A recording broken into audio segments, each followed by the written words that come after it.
그 상자는 우리 차에 넣었어요. 먼저 챙기는 사람이 임자잖아요. 엄마, 올해는 그냥 우리 가져갈게요. 동생네도 먹을 만큼 남았죠?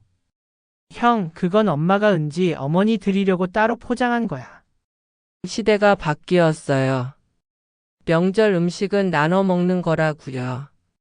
내 허락 없이 손 뗀 건 도둑질이다. 오늘 여기서 끝내자. 나는 올해 66이 된 박영분이다. 전통시장에서 반찬 가게를 30년 넘게 지켜왔다. 장맛 하나로 두 아들을 대학까지 보냈고 남편이 떠난 뒤에도 기름 냄새와 화구 열기 속에 하루를 보탰다. 명절만큼은 늘 내 손으로 차린 상을 자식들 앞에 내어놓았다. 도톰한 갈비, 밤과 대추가 올라간 잡채, 정성스레 지지는 동태전과 깻잎전, 삼삼한 나물 3가지. 기쁨과 피로가 한 그릇에 담겨 끓어오르는 날이었다. 올해도 새벽 4시에 일어나 첫물을 우렸다. 무와 대파를 길게 저며 넣고 핏물 뺀 갈비를 천천히 달래며 끓였다. 표고는 미지근한 물에 불려 송송 결을 살려 썰고 당근은 어슷하게 쳐 색을 맞췄다. 오래 서 있는 다리가 욱신거려도 솥뚜껑을 열 때마다 피어오르는 고소한 김을 보면 다시 힘이 났다. 올해는 결심이 있었다. 몸이 자꾸 신호를 보내니 명절상을 간소히 하고 며느리들에게 조금씩 일을 나눠주어야겠다고. 작은 아들 민서는 여느 때처럼 전화를 먼저 걸어왔다. 엄마, 나랑 지혜가 마트에서 더 사갈 거 없어? 나는 괜찮다고 했다. 그는 늘 먼저 와서 설거지를 잡고 전을 뒤집는 타이밍을 물었다. 큰아들 민호는 늦는다고 문자를 보냈다. 아이가 피곤해했다는 핑계는 이 집의 오래된 단골 변명이다.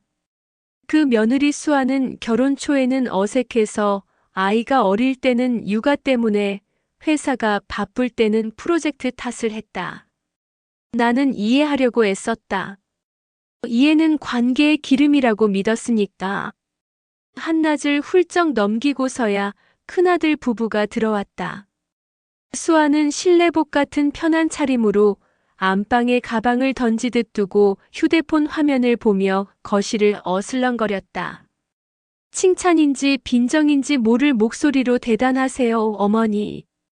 요즘 누가 다 집에서 해요. 사 먹지 하며 젓가락을 먼저 갈비찜으로 뻗었다. 민호는 소파에 기대 리모컨을 돌렸다. 내가 전판 앞에서 무거운 펜을 들다 손목을 한번 삐끗하자 그제야 민호가 일어나 냄비를 들어주었다. 늦은 도움은 종종 변명이 된다. 해 떨어지기 전 작은 아들 부부가 도착했다. 지혜는 현관에서 바로 앞치마를 두르고 설거지대 앞으로 갔다. 엄마, 기름 튀기면 손목 덥잖아요. 저는 제가 붙일게요. 민서는 전반죽 점도를 손끝으로 확인하며 물을 한 숟가락 더 넣었다. 전판 위에서 바삭히 피어오르는 소리가 집안을 채웠다. 두 집의 공기는 한 지붕 아래에서 전혀 다른 방향으로 불었다. 비교하고 싶지 않아도 비교는 저절로 몸 안에서 언어를 찾았다. 문제는 다음 날 아침에 벌어졌다. 나는 밤에 따로 빼둔 보냉 가방을 찾으러 갔다. 거기에는 은근히 기름을 털어 식힌 모둠전과 은근히 졸여 윤기가 오른 갈비찜 그리고 은진의 친정에 보내려던 과일 상자가 들어있어야 했다. 그런데 자취가 사라졌다. 냉장고 아래 칸, 베란다 보냉함, 싱크대 하부장까지 뒤져도 없었다. 이상하다 중얼거리던 찰나 거실에서 수아가 머리를 묶으며 말했다. 어머니, 그거요. 저희가 차에 먼저 실어놨어요. 친정 엄마가 올해는 못한다길래요. 먼저 챙기는 사람이 임자라는 듯한 표정이었다. 나는 순간 입술이 바짝 말랐다. 작은 아들 부부가 거실로 나왔다. 민서는 웃음을 거두고 정색했다. 형, 그건 엄마가 지혜 친정에 보내려고 고이 포장해 둔 거야. 민호는 손사래를 쳤다. 엄마가 또 해주시면 되잖아. 명절인데 뭐 그럴 수도 있는 거고. 나는 단호하게 말했다. 내가 가져갈 몫은 따로 포장해 두었다. 내 허락 없이 가져간 건 도둑질이다. 수아는 눈썹을 치켜 세웠다. 가족끼리 무슨 도둑질이에요? 나눠 먹자는 건데. 말로만으로는 부족했다. 주차장으로 내려가 트렁크를 열자 상자와 반찬통이 층층이 쌓여 있었다. 마치 시장 좌판처럼 내가 밤을 지새워 만든 것들이 포개져 있었다. 작은 아들이 숨을 끊어 삼켰다. 형수님, 이건 선 넘었습니다. 민호는 기분 나쁘다는 듯 차키를 움켜쥐었다. 나는 손이 떨렸지만 하나하나 꺼내 들기 시작했다. 내 손길은 더 이상 요리를 위한 움직임이 아니었다. 경계선을 그리는 움직임이었다. 그날 밤 현관문이 쾅 닫힌 뒤 집안이 조용해지자 나는 소파에 앉아 한참을 숨만 쉬었다. 숨을 들이켜면 지난 세월이 들어오고 내쉬면 서러움이 나갔다. 작은 아들 부부가 내 옆에 앉아 따뜻한 물을 건넸다. 엄마, 내일 상은 우리가 차릴게요. 나는 그제야 깨달았다. 돌봄은 숫자가 아니라 방향이라는 것을. 나를 향해 다가오는 걸 돌봄이라 하고 나를 지나쳐 가져가는 걸 탐욕이라 부른다. 그리고 그 둘을 구분해 주는 건 바로 나의 입술에서 나오는 한마디였다. 이제 경계를 세울 때다. 민호네가 떠난 다음 날 집안의 공기는 홀가분했다. 그 홀가분함이 미안하지 않은 건 아니었다. 어머니가 자식을 배제했다는 죄책감은 어쩔 수 없이 생겨난다. 그러나 죄책감은 내 몸을 더 상하게 했다. 명절을 지내고 난 다음 날은 늘 허리가 무너졌다. 나는 거실 러그에 앉아 찜질팩을 데워 허리에 올려두었다. 창밖은 설날 아침답게 환했다. 빛은 언제나 같은 온도로 들어오는데 비단에서 사람이 어떻게 서 있는지는 매에 달랐다. 나는 휴대폰을 꺼내 가족 단체방을 열었다. 그곳에는 축하 이모지, 아이 사진, 광고 링크 같은 것들이 뒤섞여 있었다. 나는 천천히 글을 썼다. 앞으로 명절 음식은 내가 도울 수 있는 만큼만 하겠다. 각자 가져갈 것은 미리 상의하고 맡을 일은 미리 정하자. 내 허락 없이 가져가거나 남의 몫을 해칠 경우 그 즉시 방문을 중단하겠다. 내 글은 단단하면서도 차갑지 않게 쓰려고 애썼다. 경계는 관계를 끊으려는 게 아니라 관계가 오래가게 하려는 줄기 같은 것이다. 작은 아들 민서가 먼저 답했다. 엄마, 고맙고 미안해요. 올 봄엔 가게 화구 점검 같이 하자. 지혜도 고개를 끄덕이며 하트 이모지를 붙였다. 큰아들 민호는 읽음 표시만 남겼다. 수아는 조용했다. 침묵은 때로 말보다 선명하다. 며느리가 직접적으로 충돌을 피하는 방식은 대개 침묵과 회피였다. 나는 침묵을 해석하지 않기로 했다. 해석은 때로 상처를 상상으로 덧칠한다. 있는 그대로를 보자. 가져간 것, 부정한 태도, 그리고 변명. 오후에 시장으로 내려갔다. 가게 문을 여니 손님들이 안부를 물었다. 언니, 이번에도 전 맛집이라면서요? 나는 웃으며 손님들 이야기를 들었다. 반찬 가게는 동네의 작은 라디오다. 사람들은 반찬과 함께 사연을 담아간다. 진열대에 오이 무침, 어묵 볶음, 도라지 무침을 새로 올리며 생각했다. 내가 평생 배운 게 있다면 정성은 주는 사람의 몫이지 받는 사람의 권리가 아니라는 사실이다. 그 간단한 문장을 집안에서도 적용하면 훨씬 덜 아플 것이다. 저녁 무렵 민호에게 전화가 왔다. 목소리는 약간 가라앉아 있었다. 엄마, 어제는 미안해. 수아 친정 얘기 때문에 정신이 없었어.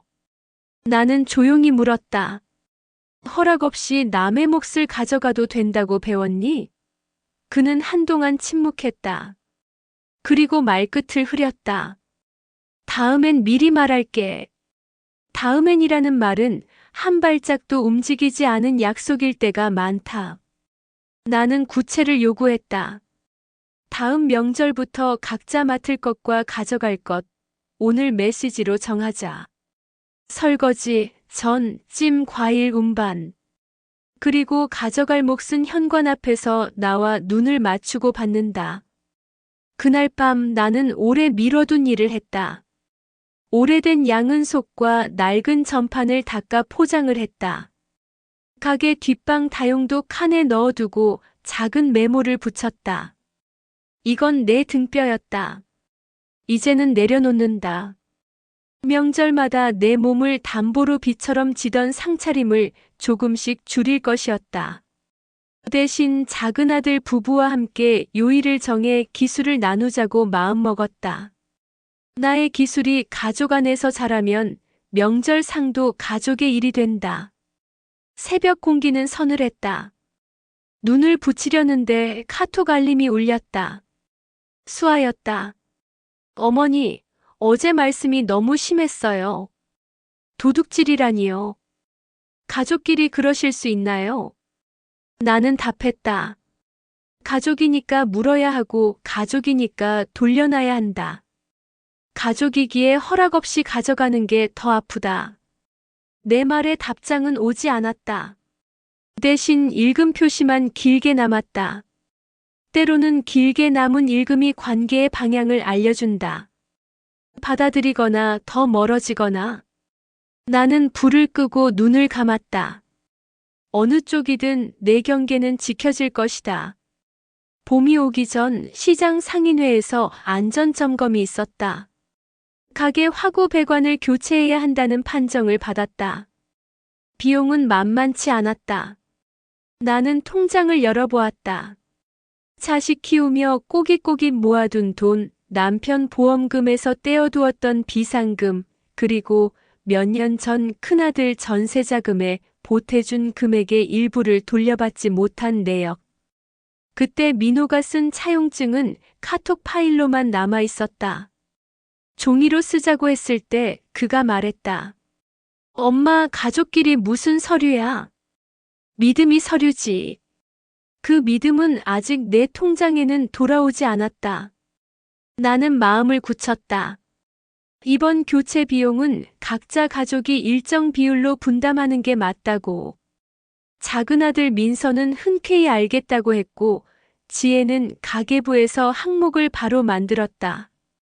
큰아들 민호는 잠시 뜸을 들이다가 답했다. 이번 달엔 좀 빠듯해서 다음 달에 줄게. 다음 달은 또 다른 다음 달을 낳는 이름이었다. 나는 이번만큼은 선을 그었다. 화구는 이번 달 말에 교체한다.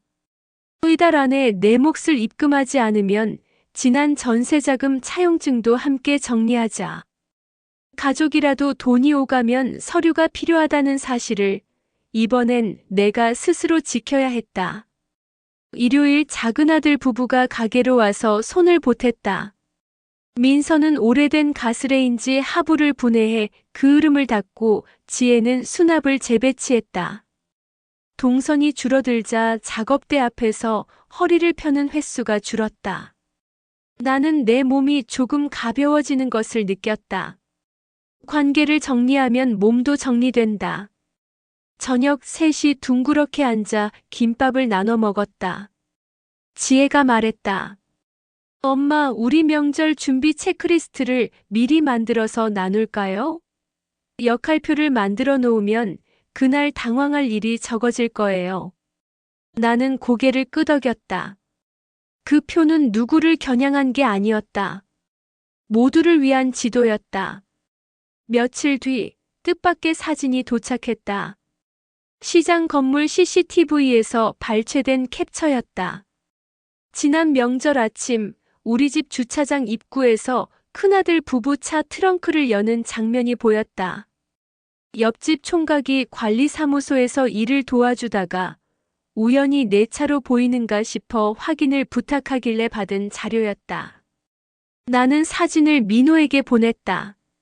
내가 내 허락 없이 가져간 그 순간을 나도 봤다고. 그는 곧바로 전화를 걸어왔다. 엄마, 그걸 왜 구해요? 가족끼리 창피하게. 나는 조용히 말했다. 창피한 건 행동이지 기록이 아니다. 그날 밤 나는 또 하나의 표를 만들었다. 내가 더 이상 하지 않을 일 목록. 혼자서 대형 솥들기, 새벽에 혼자 시장 보러 가기, 허락 없이 가져간 몫을 눈 감아 주기, 수고를 당연으로 만드는 농담 듣고 웃어주기. 목록을 쓰고 나니 내가 가족에게 기대는 몫이 얼마나 적었는지 보였다. 기대가 적은 사람은 때로 사랑을 과하게 준다. 그리고 사랑을 과하게 준 사람은 어느 날 사랑을 회수할 줄을 모른다. 나는 연필로 마지막 줄을 적었다. 사랑의 양을 줄이지 말고 방향을 바꾼다. 초여름 장마가 시작될 때 큰아들 집에서 전화가 왔다. 아이가 아팠고 수아는 야근이 잦았다. 나는 밤에 죽을 쑤어 들고 갔다. 현관 앞에서 벨을 누르자 수아는 편안한 반바지 차림으로 문을 열었다. 아, 어머니 오셨어요. 고생 많으시네. 입은 말했지만 눈은 휴대폰에 있었다. 나는 조용히 부엌으로 들어가 미음 냄비를 데웠다. 아이의 이마는 뜨거웠지만 나를 보자 웃었다. 아이들은 분명하다. 자신을 위해 누가 와주는지, 손길이 따뜻한지 차갑지 않은지 그 감각을 배운다. 민호가 퇴근에 들어왔다. 어머니, 고맙습니다. 나는 아이 이마에 찜질팩을 얹고 조심스레 말했다. 내가 써준 차용증, 여름 지나기 전에는 정리하자. 이번 가게 화구 공임은 내가 먼저 보내라 했지? 그는 난처한 얼굴로 뒤통수를 긁었다. 돈 얘기만 나오면 그의 말은 교차로 앞에서 깜빡이는 방향 지시등처럼 망설였다. 나는 그에게 선택지를 내밀었다. 이번 주 안에 절반, 다음 달 첫째 주의 절반. 날짜와 액수를 메시지로 남겨라. 약속은 마음이 아니라 기록으로 남는다. 돌아오는 길 빗방울이 굵어졌다. 버스 창에 물길이 생겼다. 나는 빗소리 속에서 생각했다. 자식에게 기대는 사랑과 자식과 계약을 맺는 지혜는 다르지 않다. 사랑을 지키는 방법이 때로 계약인 것이다.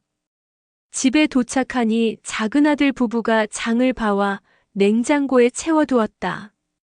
지혜가 말했다. 엄마, 우리 올 추석엔 아예 포틀럭으로 할까요? 각자 맡은 대표 메뉴 하나씩 완성해서 가져오고 상차림과 설거지 팀을 미리 정해요. 나는 손뼉을 쳤다. 음식은 고단함을 떠나 계획만으로도 절반은 상이다. 며칠 뒤 민호에게서 메시지가 왔다. 오늘 50 보냈어. 다음 달 나머지 보낼게. 내 손에 진짜로 들어온 숫자였다. 숫자는 공기보다 무겁다. 한동안 나는 휴대폰 화면의 거래 알림을 몇 번이고 열어보았다. 돈 때문만이 아니었다. 내 말이 공기 중에 흩어지지 않았다는 증거였다. 믿음은 말로 쌓이지 않고 반복으로 쌓인다. 그리고 반복은 구체로 이뤄진다. 날짜, 액수, 맡은 일, 가져갈 목. 구체를 말로 붙잡자 관계가 흔들려도 바닥이 생겼다. 추석 아침. 달이 통통하게 살찐 날이었다. 나는 새벽을 늦게 열었다. 알람 대신 주전자 끓는 소리로 눈을 떴다. 이미 부엌에는 작은아들 민서가 서 있었다.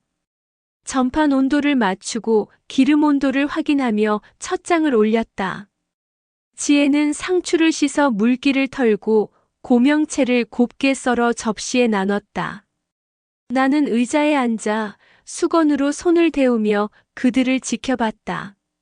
내가 없어도 굴러가는 부엌을 바라보는 기분은 생각보다 달콤했다. 사랑은 나를 없애는 것이 아니라 나를 덜 쓰게 해주는 것이다. 큰아들네가 문을 열고 들어왔다. 수아의 표정은 굳어 있었고 민호는 어색한 미소를 지었다. 나는 준비해둔 역할표를 냉장고에 붙였다. 설거지 1팀 민호, 상차림 1팀 수아, 전 뒤집기 민서, 찜 온도 유지 지혜, 총괄 나. 수아가 표를 한번 힐끗 보더니 입술을 굳혔다. 어머니, 저는 요리 못한다고 했잖아요. 상차림은 하시겠죠? 라고 나는 부드럽게 말했다. 상차림은 요리가 아니라 배려를 배열하는 일이다. 오전은 전쟁 같았지만 동시에 박자 맞춘 군악대 같았다. 누가 무엇을 하는지 분명했고 바톤은 자연스럽게 넘어갔다. 민호는 설거지대를 지키며 접시를 닦았다. 처음에는 어색했지만 금세 리듬을 찾았다. 젖은 접시를 수아에게 건네면 수아는 행주로 물기를 닦아 그릇장에 올렸다. 그녀의 손동작은 서툴렀지만 시선은 도망치지 않았다. 나는 그 작은 시선의 변화를 포착했다.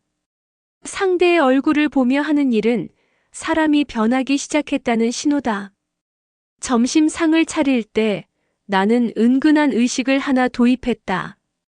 각자 맡은 몫에 대해 한 문장씩 말하는 것. 지혜는 말했다. 저는 뒤집는 타이밍이 생명이라서 온도를 계속 눈으로 읽었어요. 민서는 찜을 자주 열지 않고 증기로 익히는 시간을 믿었다고 했다. 민호는 설거지가 요리만큼 손맛이 필요하다는 걸 알았다고 했다. 수아는 상차림을 하며 그릇 높이를 맞추는 게 보기보다 어려웠다고 했다. 나는 고개를 끄덕였다. 어려웠다는 고백은 배움의 첫걸음이다. 식사 후 작은 사건이 있었다. 수아가 아이 도시락을 싸며 과일을 더 챙겨가려 했다. 이번엔 그녀가 먼저 나를 보았다. 어머니, 이건 가져가도 될까요? 나는 웃으며 말했다. 그 접시는 오늘 우리 식탁 몫이고 가져갈 것은 여기 보냉팩에 따로 넣어두었어. 그녀는 고맙다고 말했다. 물어본다는 다리 하나가 떠있던 판자를 내리꽂았다. 그 다리 하나로 테이블은 기울지 않았다. 민호는 내 옆에 앉아 작은 소리로 말했다. 엄마, 내가 많이 늦었지? 나는 대답하지 않았다. 늦음엔 가르침이 있고 가르침 뒤에는 새로운 시간이 흐른다. 그 시간은 말이 아니라 곁으로 흐른다.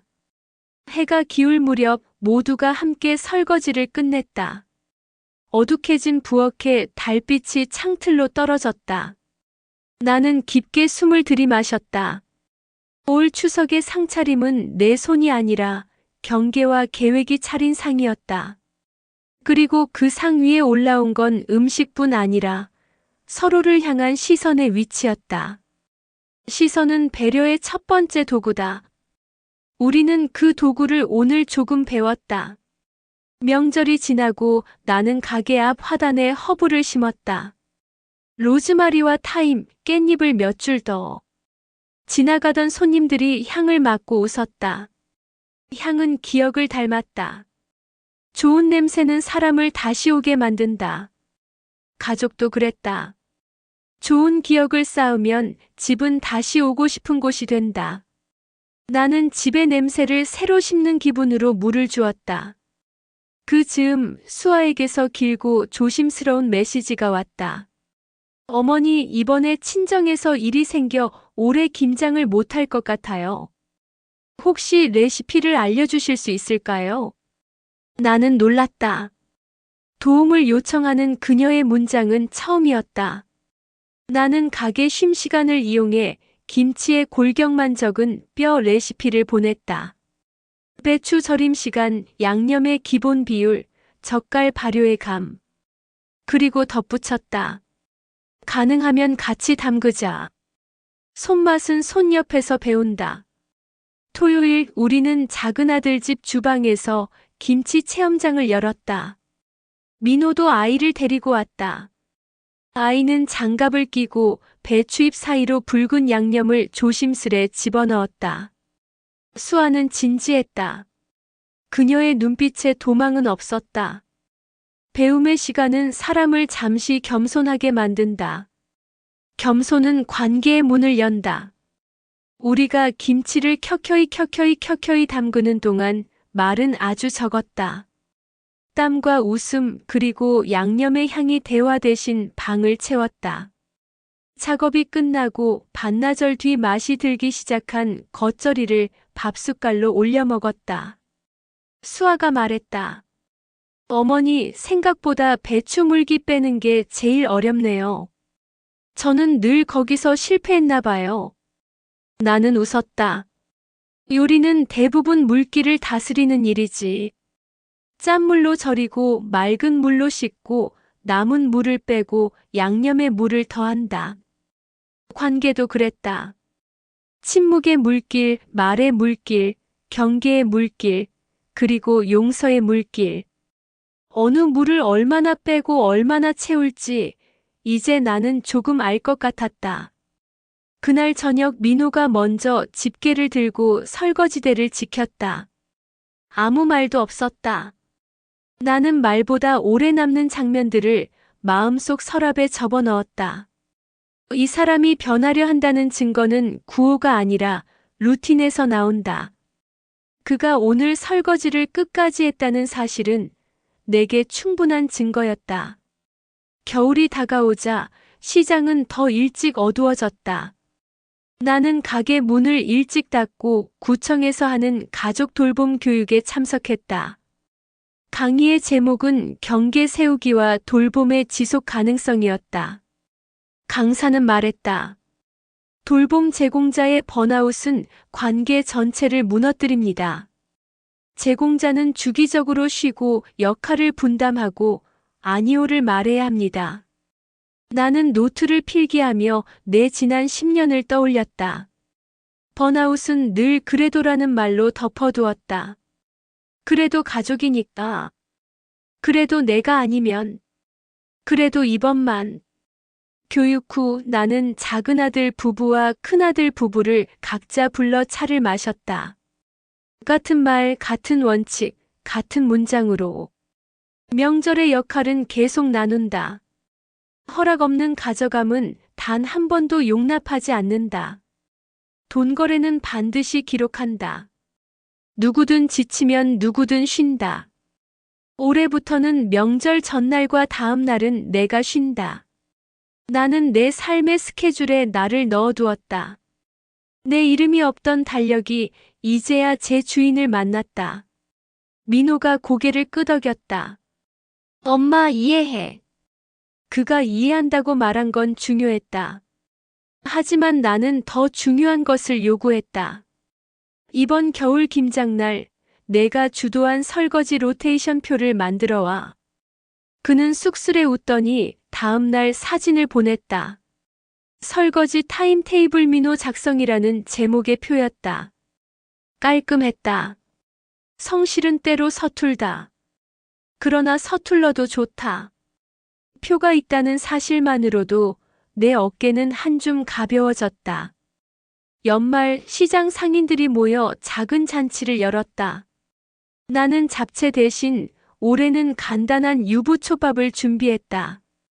손이 덜 가지만 모양이 반듯해 보이는 메뉴. 덜하면서 잘하는 법을 내 몸이 익히는 해였다. 잔치 자리에서 상인 회장이 내 손을 잡았다. 언니, 올해 얼굴빛이 좋아졌어. 나는 웃었다. 경계를 세운 자의 얼굴에 서서히 돌아오는 빛이었다. 집에 돌아와 오래 닫아둔 서랍을 열었다. 남편이 떠난 뒤 내가 써내려간 작은 수첩들이 있었다. 어린 민호와 민서가 처음 젓가락질에 성공한 날, 첫 월급으로 보일러를 갈아준 날, 며느리들과 처음 밥을 먹던 날.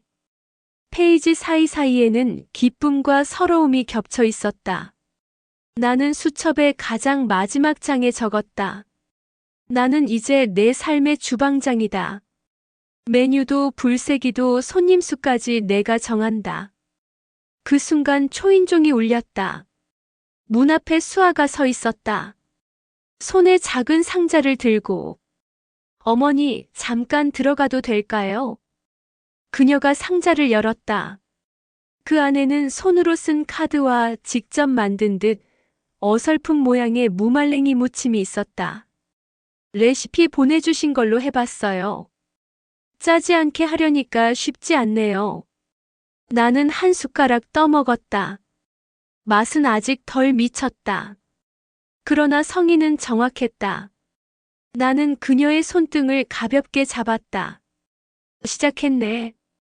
시작했다는 사실이 얼마나 큰 일인지 나는 안다. 설날.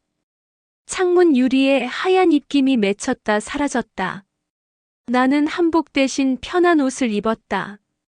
내 몸은 이제 의식보다 일상을 먼저 챙긴다. 첫 숟가락이 돌아갈 때 나는 짧게 말했다. 올해부터 우리 집 명절은 함께라는 단어의 정확한 뜻을 훈련하는 시간이다. 함께라는 말은 누가 대신 다 해준다는 뜻이 아니라 각자 제자리에 선다는 뜻이다. 식사가 한창일 때 민호가 자리에서 일어나 작은 봉투를 내밀었다. 엄마, 지난 전세자금 잔액. 늦어서 죄송합니다. 나는 봉투를 받았다. 표정은 크게 바꾸지 않았다.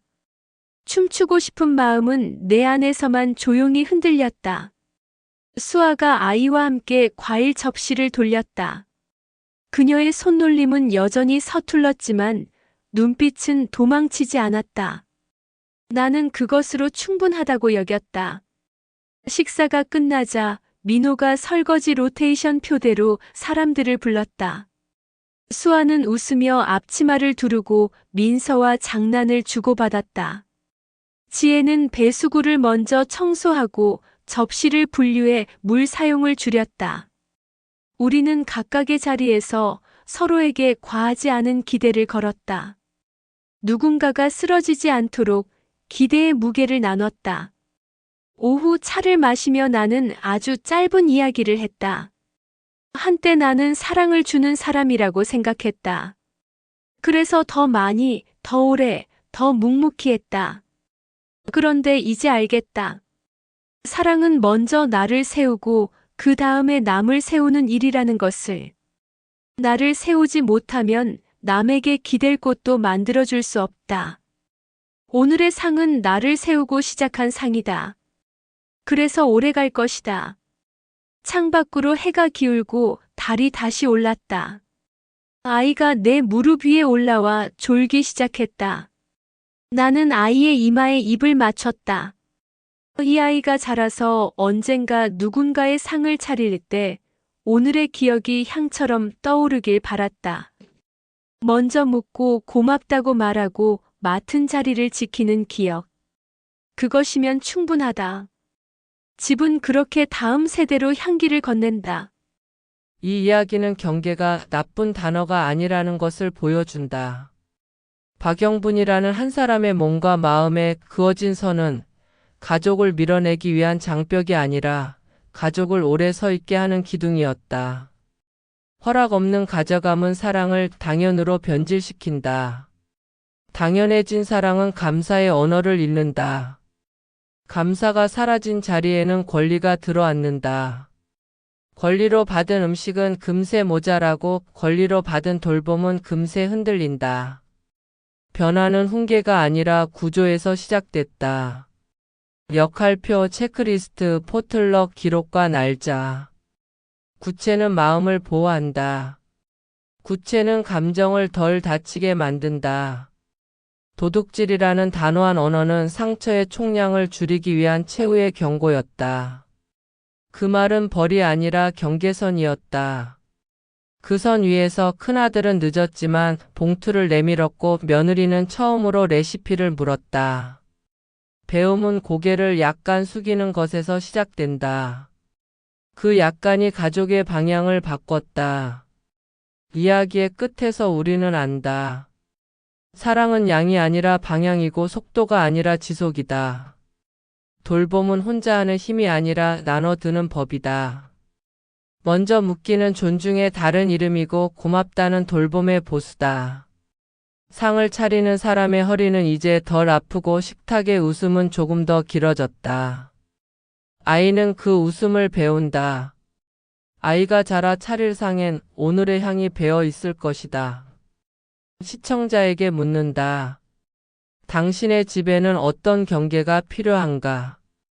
누구에게 먼저 물어야 하고 무엇을 나눠 들어야 하며 어느 지점에서 아니오를 말해야 하는가?